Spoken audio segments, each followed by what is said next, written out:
দাবি করতেছেন? না, আমি নিজেকে নির্দোষ দাবি করতেছি না।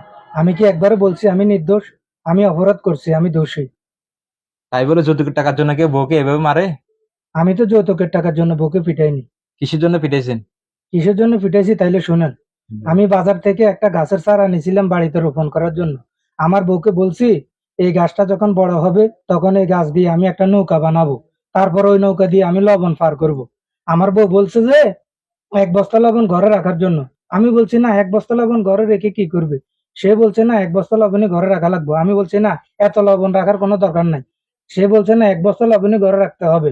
এরপর এক কথা দুই কথা হতে হতে কথা কাটাকাটির মধ্যে আমি তাকে ইচ্ছা মতো বানাই। তারপর সে অজ্ঞান হয়ে যায়।